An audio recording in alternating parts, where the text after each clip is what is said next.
قهوه‌های تلخ و تیره بهتر هستن یا قهوه‌هایی که بهشون میگیم قهوه سبز؟ از اون طرف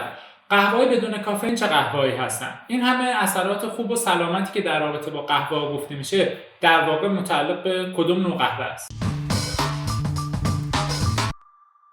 سلام، همونجور که تو ویدیو قبلی هم گفتیم، قهوه که از اون نوشیدنی‌هایی هست که خب سرشار از پلیفنول‌ها و آنتی اکسیدان‌ها هست که میتونه واسه افزایش طول عمر بشه یا خواص ضد دیابت داشته باشه یا خواصی که کمک میکنه به بهبود عملکرد کبد و حالا کلی اثرات مفید دیگه. ولی همه این نقش‌های مثبتی که برای قهوه در نظر گرفته میشه بیشتر مربوط به خود قهوه است. چرا که تو مطالعات تفکیکی که اومدن انجام دادن دیدن اغلب کسایی که قهوه خور هستن ممکنه یه سری عادت‌ها داشته باشن که اون عادت‌ها الزاما منجر به این نمیشه که قهوه اثرات سلامتی بخش خودش رو بتونه داشته باشه. به طور مثال یکی از اون عادت‌هایی که خیلی شایع است کشیدن سیگار بعد از قهوه است. خب قاعدتاً اون کسی که میاد بعد از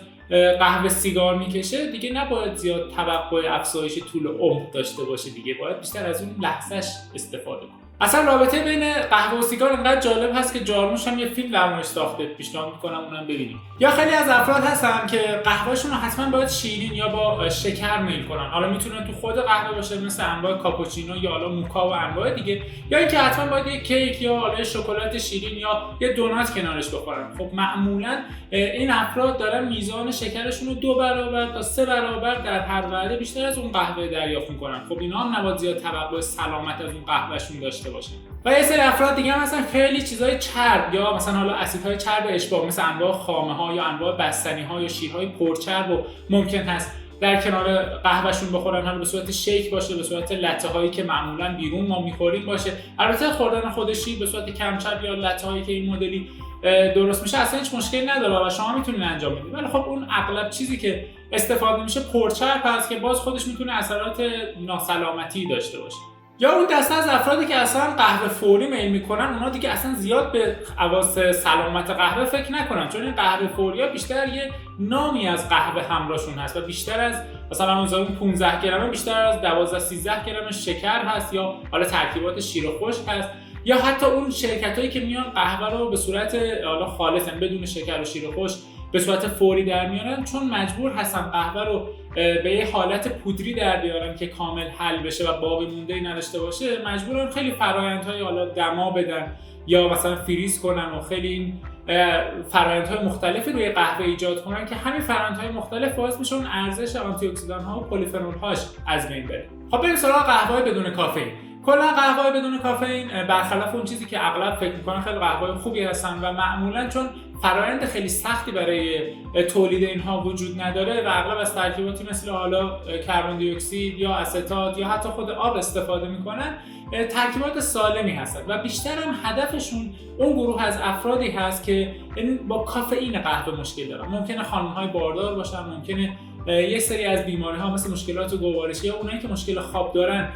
این نوع از قهوه خیلی به دردشون بخوره. ولی خب وقتی شما میان قهوه بدون کافئین رو استفاده میکنین دیگه اون توقعی که مثلا با افزایش مود شما همراه هست یا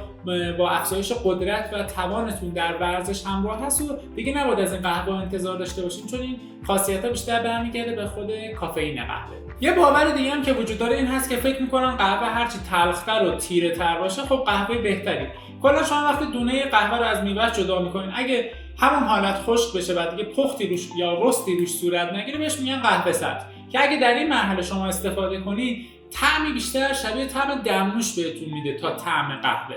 ولی خب سرشار از آنتی اکسیدان ها هست، پلیفنول‌های خیلی زیادی داره، از اون طرف میزان کافئینش خیلی زیادتر هست. ولی برای اینکه شما بتونین اون طعم قهوه رو از قهوه سبز در بیارین مجبور هستین که رستش کنین یا اینکه اون رو بپزین که حالا با توجه به اینکه چه روشی استفاده میشه و چه مدت زمان و چه دمایی میبینه خب ممکن هست طعم‌های مختلفی رو شما از اون قهوه برداشت کنین و وقتی شما رستش میکنین هرچی بیشتر تیره بشه و میزان آنتی اکسیداناش کمتر میشه، میزان پلیفنول‌ها و همچنین میزان کافئینش کمتر میشه و خب از اون طرف تلخیش بیشتر میشه. البته میزان طعم تلخی یا حالا اسیدی بودن و ترشی بودن قهوه به چیزهای دیگه هم بستگی داره، مثلا به اون درشتی آسیابی که انجام میشه یا میزان تازه بودن اون دونه قهوه‌ای که حالا دست شما رسیده، خیلی تو اینها میتونه اثر بذاره. معمولا بهترین نوع قهوه‌ای که شما میتونید استفاده کنید که هم اثرات سلامتی داشته باشه، همون طعم قهوه رو بتونین به دست بیارین، اون قهوه خیلی ساده است مثل اسپرسو یا آمریکانو